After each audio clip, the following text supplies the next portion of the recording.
magkaroon tayo ng massive clearing operation. Kung ano sa linggo, alamin namin. Hindi, nagbabayad kami ng Uber. Hindi ba nagbabayad? Parang kaya, ewan ko lang dyan. Ito ang inaano nila sir, yung guhit na kulay dilaw.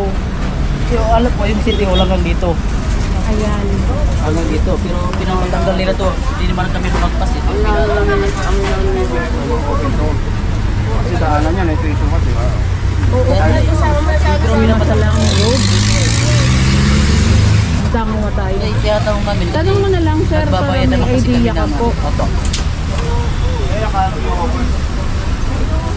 Pag tinanong mo naman ang offers, Sayang din naman kung hindi namin magamit ito tapos nagbabayad kami. Tanong nyo na lang sir. Useless yung bayad namin kung hindi namin magamit. Nagbayad kayo sa offers? Opo. Ngayon, nagbayad kayo kahapon. Kahapon? Wala, di naman kami nagbabayad pag wala kami tinda eh. Walang tao, sarado eh. So, nagpapahit pala si Sir sa... Kaya itatanong namin kasi Kung nahihingi lagi ka kami ng offers, nagbabayad. hindi na resibo eh. Ha? Hindi ka nagbibigay resibo eh.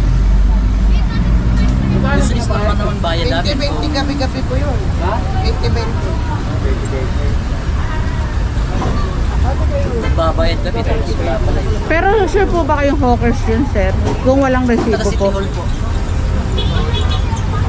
May ID sila pinapakita sa inyo, Sir? Ticket na yun, dala-dala na eh. Bibigyan pa ng ticket sa mga yun. Ayan, hindi natin alam kung hawkers po ang nagbibigay or sino po. Kasi wala nga pong resibo nga rin po. Ewan ko lang ang usapang regarding po sa ganyang bayaran. Tanong natin sa susunod.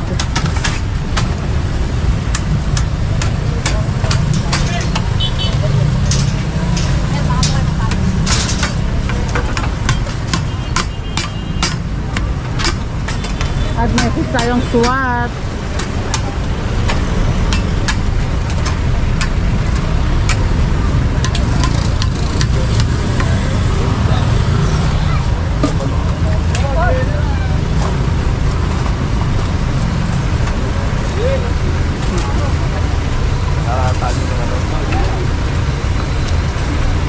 Dal po. Dili.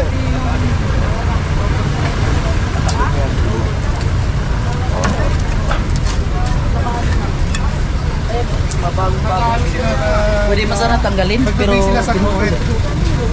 Ano po yan, ma'am? Yung sa permit po namin makikita ng ano. Yung binabayaran niyo po? Ano yung presyo kung magkano? Presyo. Wala. Kasi yung ticket, yung ano, resibo na inaano nyo po.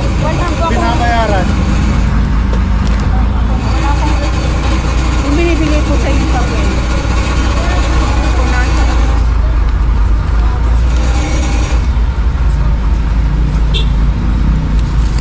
Yan. Ay, pala.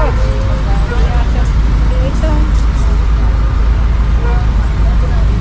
Ayan, ma'am. Wala. Ano to? Eh, mayroon akong ano. Ano to? May certificate, electronic Electronic confusion receipt. Occupation, ano ba yan? Ito po yan. Ayun nga, ano, napakita si ma'am na ano, papel no, tay. Pero kinukuha tayo. Nagpas ng linya kinukuha tayo. Kasi may linyang inano. Kuhain nyo. Magkaiba ba kayo, sir? Apo, dito kami lang. Ay, yung kay nanay. Ito kay tatay, kay sir, wala pang anong papel din na pinapakita rin sa atin.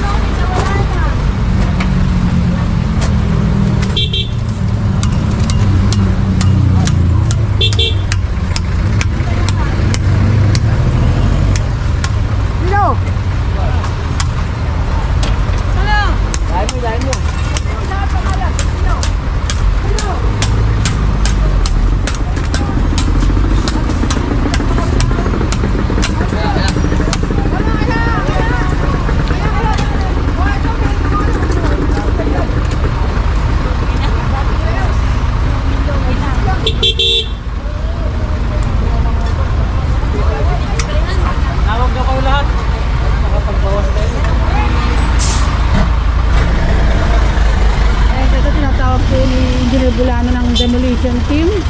And proceed tayo dito diretso. Eh, pinapakuha yung bareta.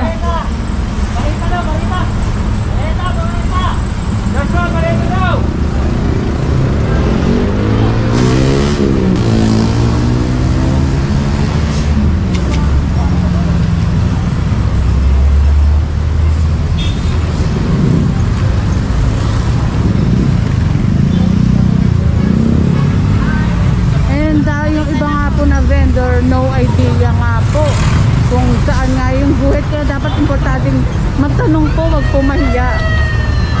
Dahil napakabait naman po ng ating mga clearing team. Special look kay Engineer Bulano na sasagutin ka sa tanong mo. Okay. Ngayon tanggal na. Yung nakalagay sa poste.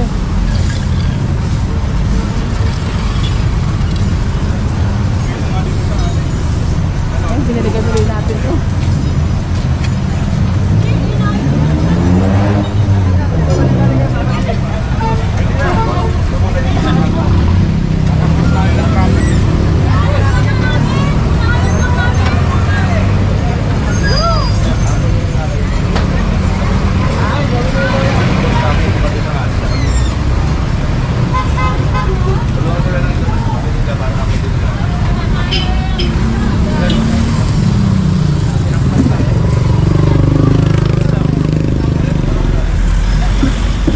Drainage, pakita ko lang. Ayan, hindi na napapakinabangan. Opa!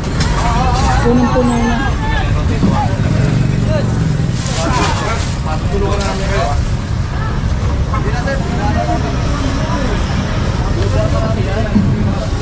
Hindi, kasi kami na ako magtatanggal. Para mabilis. Hindi pa na namin siya sabihan eh. Hindi, natanggal lang namin sir ah. Natanggal kami po. Nagayos na nga kami. Oo, yun na, yun na. Hindi, ang gusto ko sabihin, tutulungan namin kayo, ha? Hindi na sir. May lalagay na, tulungan namin kayo. Tulungan nyo na, lagay doon. Yung mga nakasabit na yan, no?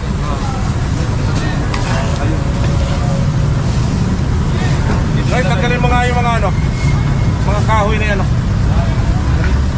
Ito. Ayan. Makaka-disgrasya yan, no?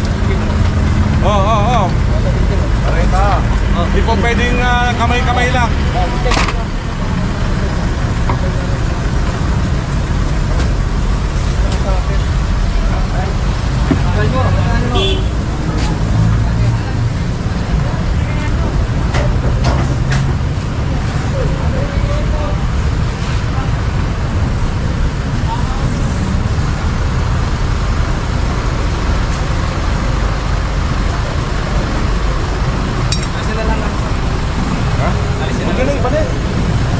Pwede? Naka-store ko lang dito sa Banggete.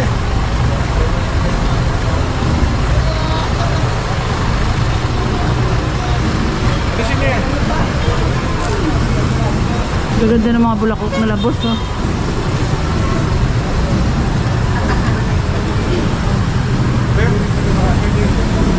Magkano yung mga ganyang bulaklak, sir?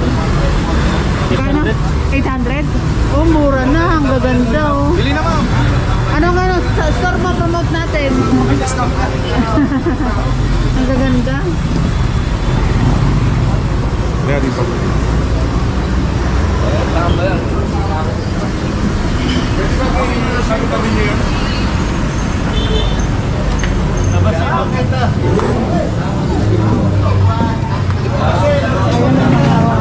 Pwede sa looban po.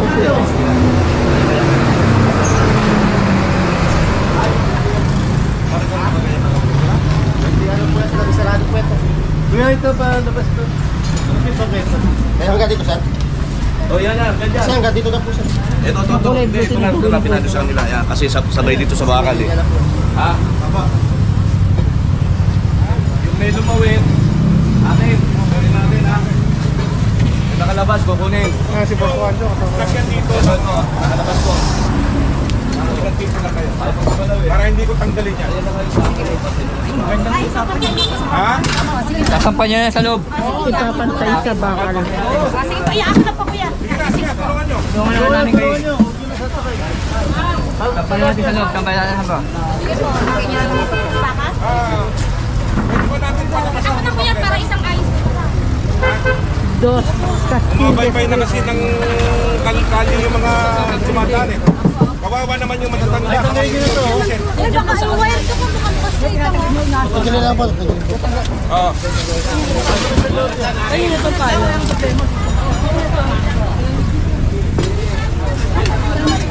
Oo. Panatiliin natin tong maano ha. Dito, walang lalagyan ng mga ano ninyo, paninda. Hindi mo natatanggalin to ha. Okay? Lumabas akin. Huwag kang lalabas, akin ka. Kasi ano, lalo-lalo na, nasa kanto kayo. Oh, palabasin natin yung bangketa. Pancho, palabasin mo yung bangketa ha. Ayun, eto.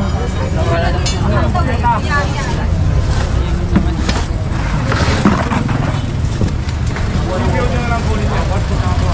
Task force nakakuha? Hawkers. Malayo ba ang City Hall? Sa City Hall nyo nakunin. No? Eh, alam mo kasi bawal eh. Kaya yung mga paninda ninyo, huwag nilalagay dito. Huwag na tayo mag-ano, sa Mariosep. Bako ito. Yung nga yun, wala yung... Wala yung tiger niya. Oh, ayan. Yan. Leksyon yan sa inyo. No? Eto. Yung paninda ni boss nandito. Hindi namin grupo yun eh. Okay? Pumunta ka sa City Hall, doon pupunta sa City Hall.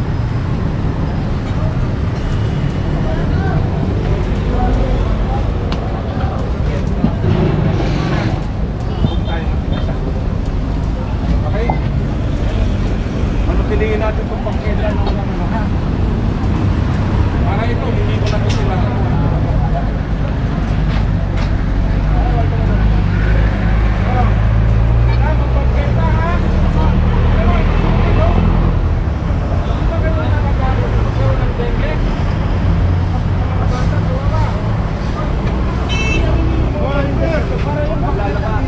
Friend, tricycle friend! Ilabas natin yung pangkeda. Okay, sir.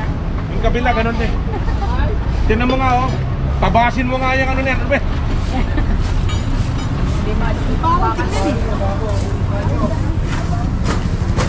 Ay, friend, huwag ka mga friend.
Para wala nang lawa dyan, oh.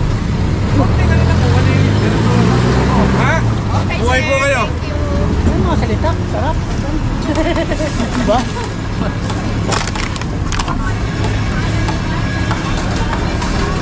Ano ba may-ari nito? Ayo? Oh. Ang bangketa, permanente. Ha? Walang mga abubot diyan, hindi madadaanan ng tao. Babaybay pa dun sa kalye. Ma-aksidente tayo, kawawa naman, di ba?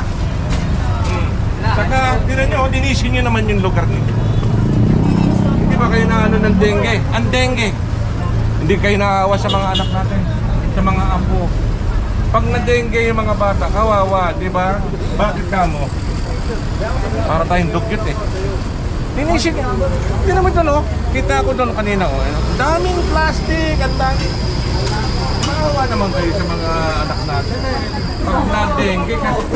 And yun talagang main concern talaga ng Engineer Bulanon, yung dengue. At saka may nag-comment din po sa atin, meron daw siyang kakilala na dengue. Imagine mo, pinagtapos mo na pag-aaral tapos namatay yung anak mo dahil sa dengue.